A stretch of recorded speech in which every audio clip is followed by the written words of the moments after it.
አክብሮታዊ ሰላምታችን በያላችሁበት ይድረስ። የተወደዳችሁ የኢትዮ ፎረም ቤተሰቦች እነሆ የዕለቱን ዘገባዎቻችንን ከዚህ እንደሚከተለው ወደ እናንተ ማድረስ ጀመርን። አበይት ነጥቦቹን በቅድሚያ የአብይ አህመድ አገዛዝ ያሰማራው ሰራዊት በእምነት ተቋም ውስጥ በመግባት ጭምር በርካቶችን መግደሉን ዓለም አቀፍ የመገናኛ ብዙሃን ዘገቡም።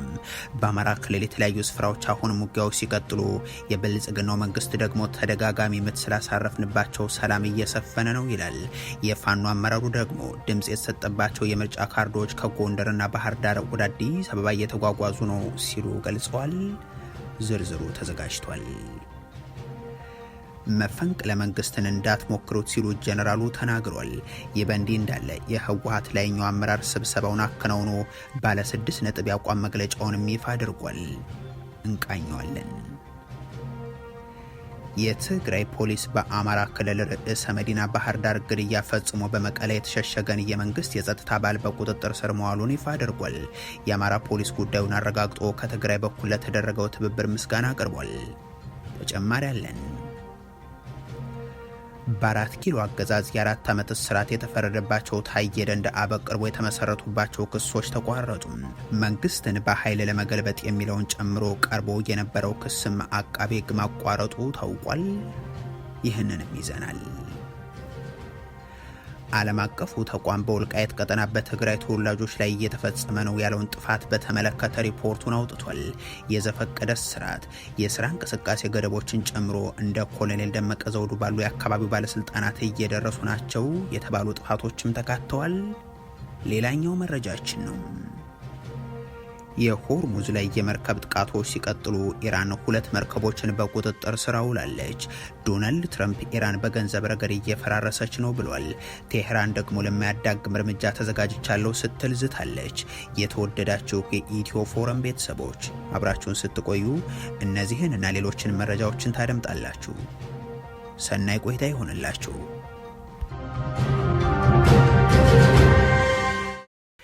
የአብይ አህመድ አገዛዝ ያሰማራው ሰራዊት በእምነት ተቋም ውስጥ በመግባት ጭምር በርካቶችን መረሸኑን ዓለም አቀፍ የመገናኛ ብዙሃን ዘግቧል።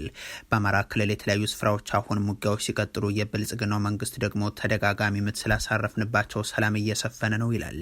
የፋኖ አመራሩ በበኩላቸው ድምፅ የተሰጠባቸው የምርጫ ካርዶች ከጎንደርና ባህር ዳር ወደ አዲስ አበባ እየተጓጓዙ ነው ሲሉ ገልጸዋል። በአማራ ክልል ለ3 ዓመታት ሰራዊቱን ያዘመተው ኦህዴድ ብልጽግና በሁለት ወገን ተሰልፈው እርስ በርስ ይዋጉ ዘንድ ያስገደዳቸውን የሀገሪቱን ወጣቶችን ብቻ አይደለም መስዋዕትነትን እያስከፈለ የመጣው ከእምነት ተቋማት እስከ ትምህርትና ጤና ማዕከላት ድረስ የፈጸማቸው ድብደባዎችና ያደረሳቸው ጉዳቶችም የሚታወሱ ናቸው።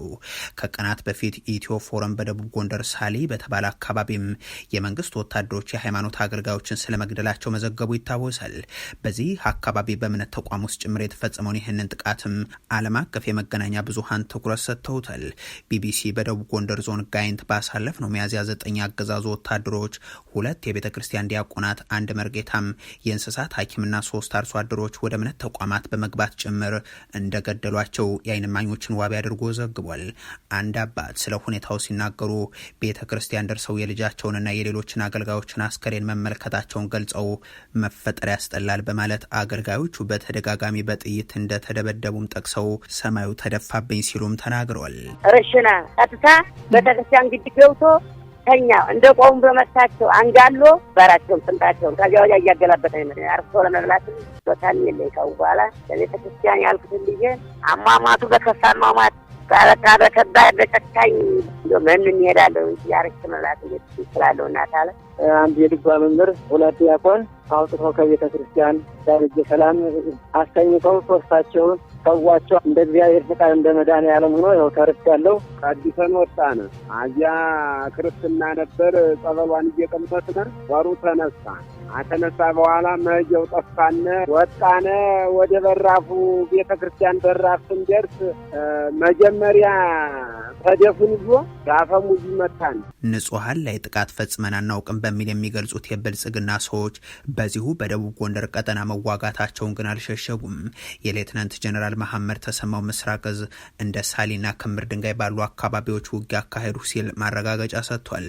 የፋኖ ኃይሎች የክፍለ ጦር አዛዥን ጭምር ገደልኩም ይላል። በክልሉ ዛሬ ጠንካራ ውጊያ ከተደረገባቸው አካባቢዎች ውስጥ ደቡብ ወሎ ተንታ ቀጠና የነበረውም ይጠቀሳል። በዚህ አካባቢ የተደረገው ጠንካራ ውጊያን ተከትሎ በደርዘን የሚቆጠሩ የመንግስት ሰራዊት አባላት ተደምስሰዋል ሲሉም የፋኖ ኃይሎች ይፋ አድርጓል። እነዚህ በመከላከያም ይሁን በፋኖ በኩል የሚደረጉ ውጊያዎች እየተገለጹ በሚገኙበት በዚህ ወቅት እንደ ዘላለም መንግስት ያሉ የብልጽግናው ሹማምንት ደግሞም ጽንፈኛው ባሳረፍንበት ምትና ባከናወነው ኦፕሬሽን ሳቢያም በክልሉ ሰላም ሰፍኗል።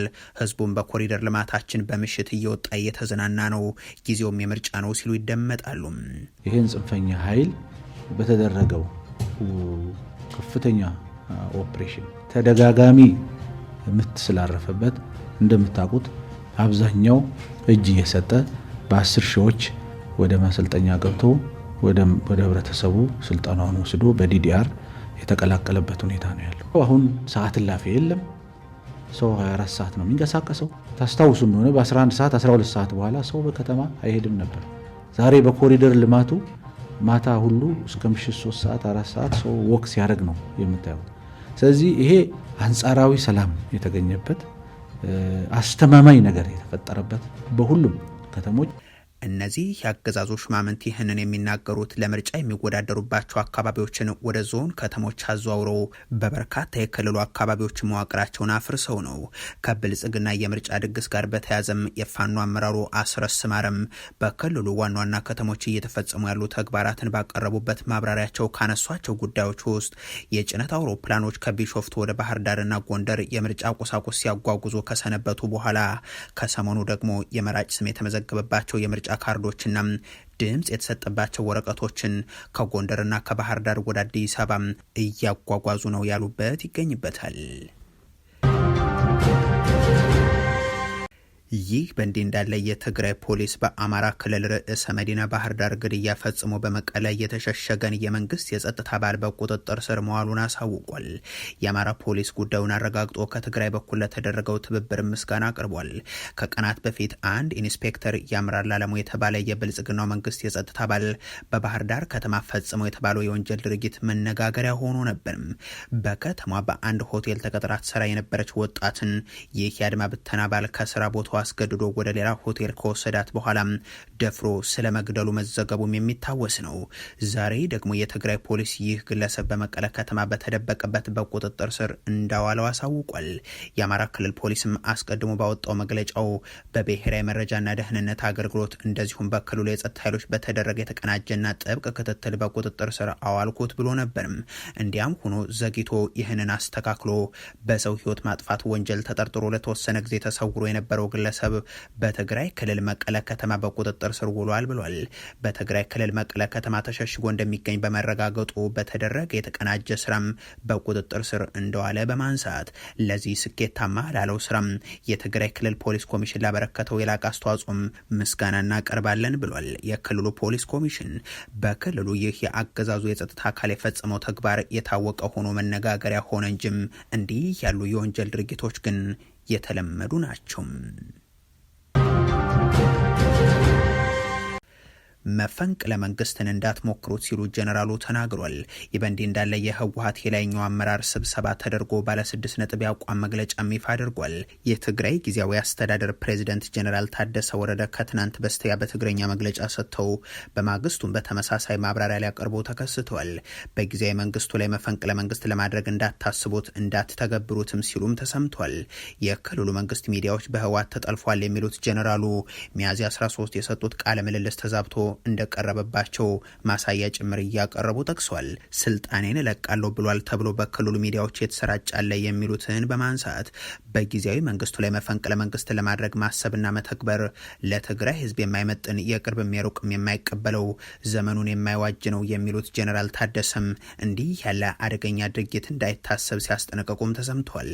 ሌትናንት ጀነራል ታደሰ ወረደ ስልጣናቸው በጩኸትና በደቦ ውሳኔ እንደማይለቁ በመግለጽ ማንኛውም ትግራዊ የማህበረሰብ አንቂ የክልሉ ፖለቲካ ከድጡ ወደ ማጡ ከሚያሸጋግር ኃላፊነት የጎደለው ተግባር ይቆጠብ በሚልም አስከትሏል።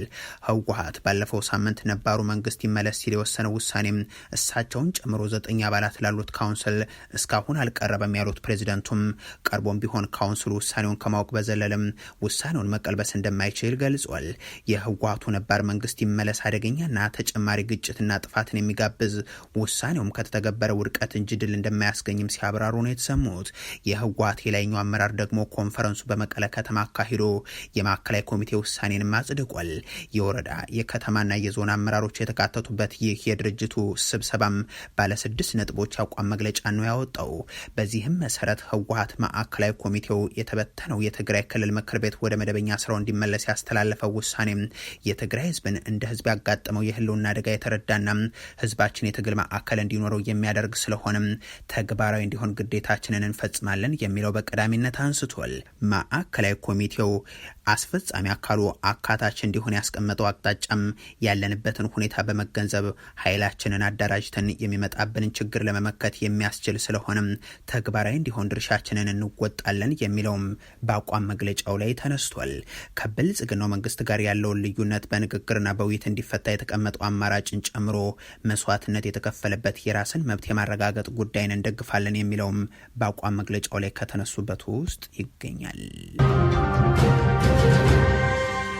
በ4 ኪሎ አገዛዝ የ4 ዓመት እስራት እንዲፈረድባቸው የተደረጉት ታዬ ደንደአ በቅርቡ የተመሰረቱባቸው ክሶች ተቋረጡም። መንግስትን በኃይል ለመጣል የሚለውን ጨምሮ ቀርቦ የነበረው ክስም አቃቤ ሕግ ማቋረጡ ታውቋል። የብልጽግናው መንግስት በቀድሞ የሰላም ሚኒስትር ደኤታ ታዬ ደንደአ ላይ የመሰረታቸውን 3 አዳዲስ ክሶችን ባልታወቀ ምክንያት ማቋረጡን ጠበቃቸው አበራ ንጉስ ለኢትዮ ፎረም አረጋግጧል።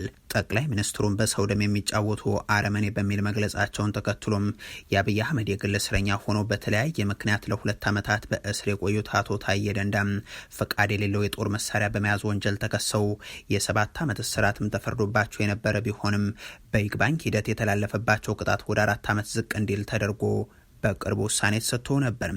ከዚህም ባሻገር አገዛዙ የቀድሞውን የሰላም ሚኒስትር ደኤታም መንግስትን በኃይል ለመጣል ግዙፋዊ መሰናዶ የማድረግ በመከላከያ ሰራዊት ላይ ሐሰተኛና አደናጋሪ መረጃዎችን ማሰራጨት እንደዚሁም የመንግስትን ስም ማጥፋት የሚሉ ወንጀሎችን በመገናኛ ብዙሃን ወጥተው ተናግረውብኛል በሚል ከሷቸው እንደነበርም የሚታወስ ነው።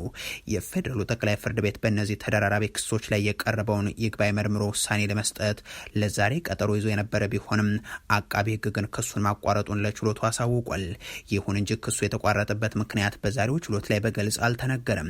እንዲያም ሆኖ ክሱን ያቋረጠበት ደብዳቤ ላይ አዋጅ ቁጥር 943/2008 አንቀጽ 6 ተጠቅሷል። ይህ ደግሞ ለህዝብ ጥቅም ሲባል አስፈላጊ ሆኖ ሲገኝ በማንኛውም ደረጃ ላይ የሚገኝን የወንጀል ክስ ያቋርጣል፣ እንዲቋረጥ ያደርጋል። ሆኖም የተቋረጠው ክስ እንደገና እንዲቀጥል ሊያዝም ይችላል የሚል ነጥብ የተነሳበት ነው። ክሱ የሚቋረጠው ለህዝብ ጥቅም ሲባል መሆኑ ሲታመንበት ነው። ይህ የህዝብ ጥቅም የሚለው ሀሳብ ሰፊ ትርጉም ያለው ነው። ሰላምን ለማስፈን ለሀገር አንድነት ወይንም ለፖለቲካዊ መረጋጋት ተብሎ የሚወሰዱ እርምጃዎችንም ሊያካትት ይችላል በሚልም የሚያክል አንቀጽ ነው።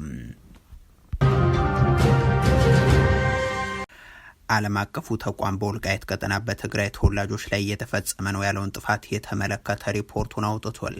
የዘፈቀደ ስርዓት፣ የስራ እንቅስቃሴ ገደቦችን ጨምሮም እንደ ኮሎኔል ደመቀ ዘውዱ ባሉ የአካባቢው ባለስልጣናት እየደረሱ ናቸው የተባሉትም ተካተዋል።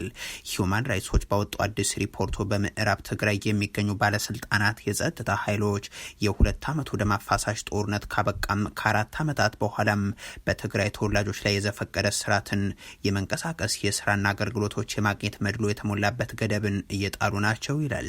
እነዚህ በደሎች ተጨማሪ መፈናቀልን ያስከተሉ ናቸው። ከ2013 እስከ 15 በትግራይ ክልል በነበረው አስከፊ ጦርነት ወቅት የተፈናቀሉ በመቶ ሺዎች የሚቆጠሩ ሰዎችም የመመለስ ተስፋቸው እየጨለመ ይገኛል ብሏል።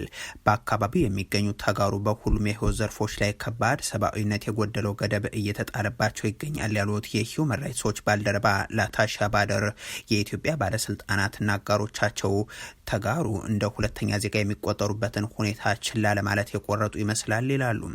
ሁማን ራይትስ ዎች በጥርና በየካቲት 2018 40 ሰዎችን ማነጋገሩን ገልጾም ከነዚህ መካከል በአሁኑ ወቅት በአካባቢው የሚኖሩ ነዋሪዎች፣ ከታህሳስ 2018 በኋላ አካባቢውን ለቀው የወጡ ተፈናቃዮች፣ የእርዳታ ሰራተኞች፣ ዲፕሎማቶችና ሌሎችን ባለሙያዎች ይገኙበታል ብሏል።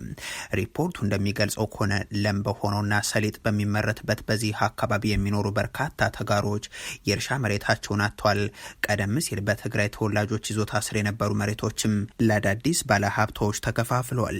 የሰብአዊ መብት ተቋሙ እንደ ኮሎኔል ደመቀ ዘውዱ ባሉ የመንግስት ባለስልጣናት የሚመራው የተከዜ ዘብ የተሰኘው የፓራሚሊታሪ ኃይል በምዕራብ ትግራይ የዘፈቀደ ስርዓት ስቃይና ተጋሩን በኃይል ማፈናቀል ድርጊት አሁንም እየፈጸመ ይገኛል ብሎም ይህ ኃይል በፈጸማቸው ከባድ የሰብአዊ መብት ጥሰቶች ላይ ምርመራ እንዲደረግም አሳስቧል።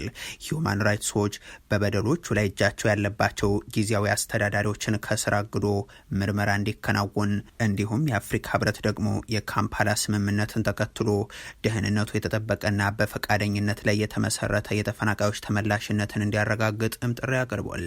ሁማን ራይትስ ዎች የማንኛውም አይነት የመመለስ ሂደት ከመጀመሩ በፊትም ነጻ ክትትል እንዲደረግ፣ ጥሰት በፈጸሙ ባለስልጣናት ላይ ያነጣጠረ ማዕቀብ እንዲጣልናም የአፍሪካ ህብረት የሰላምና ጸጥታ ምክር ቤት እንደዚሁም የተባበሩት መንግስታት ድርጅት የደህንነት ስጋቶችን ለመቅረፍ ጠንካራ ተሳትፎ እንዲያደርጉም ነው ያሳሰበው። የሆርሙዝ ላይ የመርከብ ጥቃቶች ሲቀጥሉ ኢራን 2 መርከቦችን በቁጥጥር ስር አውላለች። ዶናልድ ትራምፕ ኢራን በገንዘብ ረገድ እየፈራረሰች ነው ብለዋል።